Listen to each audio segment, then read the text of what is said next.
Good afternoon students. We have to continue our history chapter from trade to territory.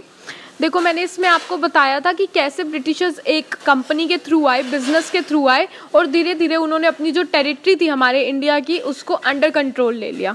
ठीक है, तो हमने यहाँ से स्टार्ट किया था ईस्ट इंडिया कंपनी से कि ईस्ट इंडिया कंपनी थी जो ट्रेड करती थी बंगाल से करती थी इंपोर्ट एक्सपोर्ट बाहर की कंट्रीज़ के साथ। तो अब उस टाइम पे कौन था? औरंगज़ेब था। औरंगज़ेब ने क्या किया था, बहुत सारे जो टैक्सेस थे, ड्यूटीज़ थे, वो सब हटा दिए थे ट्रेड से ताकि जो है इजीली ट्रेड हो सके। लेकिन अब जब औरंगज़ेब मर गया तो औरंगज़ेब के बाद कौन आया? मुर्शिद अली खान। मुर्शिद अली खान ने क्या किया, बहुत सारे टैक्सेस लगा दिए जिसकी वजह से कंपनी को बहुत ज़्यादा लॉस होने लगा। ठीक है, अब देखो how trade to led to battles, मतलब कि ट्रेड की वजह से, बिजनेस की वजह से कैसे जो है लड़ाइयाँ धीरे धीरे स्टार्ट हो गई। जैसे हम यहाँ से स्टार्ट करते हैं, बैटल ऑफ प्लासे। देखो battle of Plassey was the first battle which fought by the nawabs and the between the nawabs and the company, East India company. तो ईस्ट इंडिया कंपनी ने नवाब्स के साथ जो पहली बैटल की थी, बैटल ऑफ प्लासे, वो क्यों की थी? क्योंकि जब मुर्शिद कुली खान ने दोबारा से उसके ऊपर लगा दिए थे सारे टैक्सेस तो कंपनी को लॉस होने लगा। तो कंपनी ने बहुत सारे नेगोशिएशन किए, समझौते करने की कोशिश की, उन्होंने बात करने की कोशिश की कि हटा दो, पर वो नहीं माने नवाब्स। तो कंपनी ने लास्ट में क्या ऑप्शन चुना? जैसे नवाब्स ने लास्ट में क्या किया कि अपने 30,000 सोल्जर्स के साथ वो मूव ऑन करने लगे कंपनी की ओर। ठीक है, तो जब वो कंपनी की तरफ जाने लगे तो कंपनी वाले भी आ गए लड़ने के लिए, तो आपस में बीच की लड़ाई हो गई दोनों की। जैसे यहाँ से पढ़ते हैं, Ali Vardi Khan died in 1756, Sirajuddaulah become the nawab of Bengal. अब उस टाइम की बात है जब सिराजुद्दौला नवाब था बंगाल का। ठीक है, he was worried about his power and keen on A puppet ruler who would willingly give trade concessions and other privileges. So it tried through without. अब वो क्या हुआ, बहुत सारे उसने नेगोशिएशंस करने की कोशिश की। नेगोशिएशंस होता है समझौते, मतलब बहुत सारे एग्रीमेंट साइन करने की कोशिश की कंपनी के साथ आपस में, पर किसी की बात ही नहीं बनी तो वो फेल हो गए। तो नवाब ने क्या किया, 30,000 सोल्जर्स की साथ जाके किसकी तरफ चले गए? कंपनी के पास लड़ने के लिए। ठीक है, then he march to Calcutta, he establish control over the company zone. उसके बाद वो वहाँ से कहाँ चले गए? कैलकटा, जहाँ पे कंपनी को स्टार्ट किया गया था। ठीक है, on hearing the news of the fall of Calcutta, company officials in Madras sent forces under the command of Robert Clive. अब देखो रॉबर्ट क्लाइव जो था ब्रिटिशर, उसने भी अपने सोल्जर्स भेज दी, अपनी भी कमांड भेज दी। तो prolong negotiation with the nawab follow. Finally in 1757 Robert Clive led the company's army against Siraj-ud-Daulah and Plassey. तो फाइनली एक लड़ाई होती है 1757 में, रॉबर्ट क्लाइव जो करता है सिराजुद्दौला के साथ प्लासे में। ठीक है, तो फाइनली वो एक लड़ाई छेड़ देते हैं जिसमें कौन जीतता है? कंपनी जीत जाती है। द डिफीट ऑफ द नवाब हार जाता है और कंपनी जीत जाती है। That the forces led by the Mir Zafar, one of the Sirajuddaulah commanders, never fought led the battle. अब सिराजुद्दौला खान हार गया। Clive led managed to secure his support by promises to make him Nawab after crushing Siraj-ud-Daulah. अब Clive क्या करता है, जो Robert Clive होता है जो लड़ता है प्लासे में सिराजुद्दौला के साथ, वो प्रॉमिस करता है किसको? वो प्रॉमिस करता है मिर जफर को कि अब वो किसको बनाएगा? नवाब मिर जफर को। ठीक है, the battle of Plassey became famous because it was the first major victory the company won in India.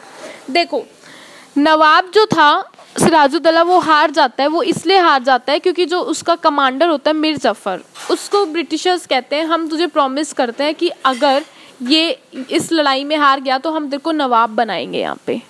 ठीक है, तो वो उस कमांडर के चक्कर में सिराजुद्दौला हार जाता है और जो ब्रिटिशर्स हैं वो जीत जाते हैं। ठीक है, तो बैटल ऑफ प्लासे फर्स्ट लड़ाई थी इंडिया में between the Britishers and nawabs. ठीक है, जो ब्रिटिशर्स जीत जाते हैं फर्स्ट लड़ाई में।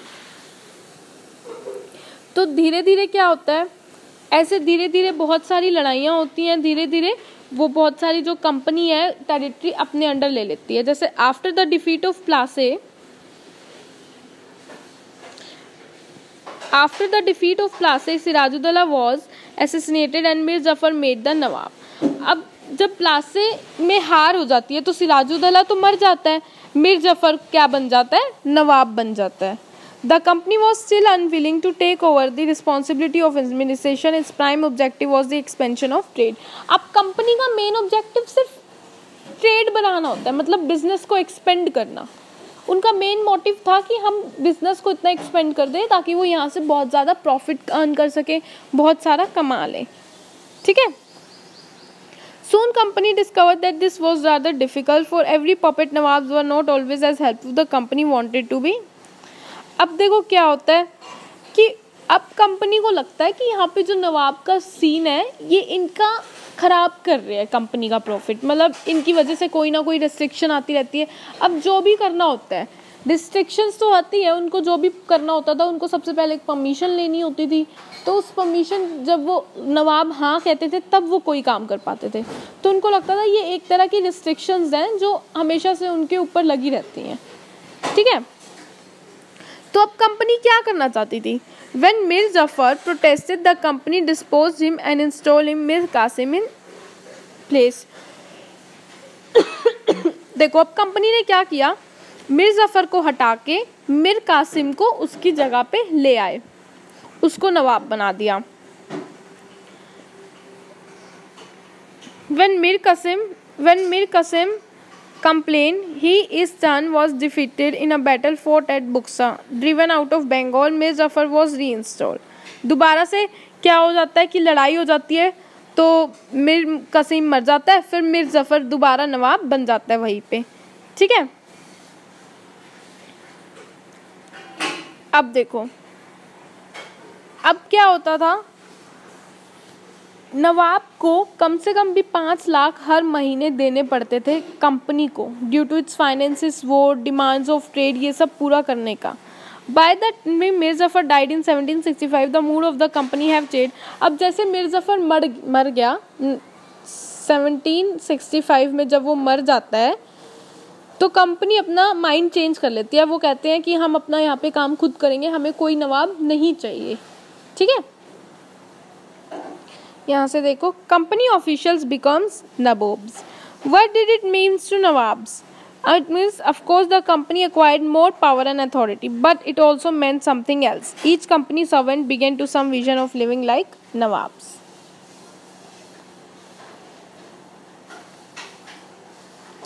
After the Battle of Plassey, the actual nawabs of Bengal were forced to give land and vast sum of money as personal gift to company official. देखो क्या हुआ, जब बैटल ऑफ प्लासे ख़त्म हुआ तो सबको बहुत बड़े बड़े गिफ्ट्स दिए गए। Robert Clive himself amazed A Fortune in India, मतलब जो रॉबर्ट क्लिव था वो जब जीत गया था लड़ाई में तो उसने इतना पैसा अर्न कर लिया था कि मतलब वो बहुत सारा पैसा लेके इंडिया को छोड़ के कहाँ चला गया, वापस ब्रिटेन चला गया और वहाँ पे रहने लगा। ठीक है। तो मतलब उसने इतना अर्न कर लिया था कि वो अपनी पूरी लाइफ अगर बिना अर्न किए भी रह सकता था तो इजीली अपनी लाइफ स्पेंड कर सकता था। ठीक है। However, all the company officials succeeded in making life live. कह रहे थे सब कंपनी ऑफिशियल्स ने बहुत ज़्यादा पैसे कमाए थे, ओके, इस कंपनी के through. Now the company rule expense. अब क्या कह रहे हैं कि देखो, अब हमने जैसे पढ़ा कि कंपनी ने बैटल ऑफ प्लासे जीत गए, वो टेरिटरी अपने अंडर ले ली, उनके हाथ में इतनी पावर आ गई कि वो देख रहे हैं कि अब वो कौन से नवाब को यहाँ पे बंगाल में बनाएंगे। तो अब धीरे धीरे वो क्या करने लगे, जैसे ये तो सिर्फ एक जगह की बात थी, वो धीरे धीरे अपनी हर जगह पे ऐसे करने लगे, हर लैंड पे, हर टेरिटरी पे। उनको लगा वो लड़ाई करके ये लैंड ले लेंगे, ये टेरिटरी ले लेंगे, तो इस चक्कर में उनका जो कंपनी रूल था वो धीरे धीरे बहुत ज़्यादा एक्सपेंड होने लगा। क्लियर? जैसे हम यहाँ पे देखते हैं, after the battle of Buxar 17 the company appointed resident in Indian state, they were political और commercial agent, their job were to serve for the interest of the company. अब कंपनी का मेन काम क्या था, अपने जो है उनको था कि हम कैसे भी करके बिना रिस्ट्रिक्शंस के, बिना टैक्सेस के अपने जो पैसे हैं वो बढ़ाते जाएं, अपना जो प्रॉफिट है वो इंक्रीज करें। क्लियर?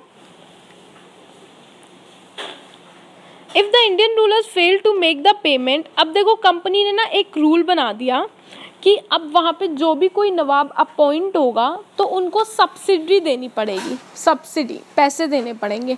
ठीक है, किसको? कंपनी को।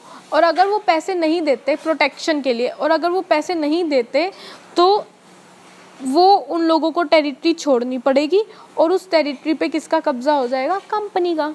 ठीक है, तो डेट वॉज वेरी सिंपल। अब जैसे कुछ रूलर्स ऐसे भी होते थे, कुछ नवाब ऐसे हो जाते थे कि कई जगह के पैसे नहीं दे पाते थे, उनके पास इतने पैसे नहीं होते थे कि वो इतना सारा लमसम अकाउंट किसको दे? कंपनी को दे। क्लियर? तो उस चक्कर में क्या हो जाता था, वो क्या करती थी कंपनी, उनका जो नवाब की जो टेरिटरी थी वो अपने अंडर कंट्रोल में ले लेती थी। Clear? Now Tipu Sultan, tiger of Mysore. अब हम करते हैं टीपू सुल्तान के बारे में। ठीक है, द टाइगर ऑफ मैसूर जिसको हम बोलते हैं। मैसूर एक जगह है, कर्नाटका में आई गेस या उत्तराखंड में है, कर्नाटका में ही है। ठीक है, वहाँ पे 2 मेजर रूलर्स थे जिसका नाम था हैदर अली खान। ठीक है, और उसके बेटा जो था, उसके लड़के, उसका जो बेटा था उसका नाम था टीपू सुल्तान। ठीक है, तो हैदर अली जिसका बेटे का नाम था Tipu Sultan, ruled from 1780 to 1799।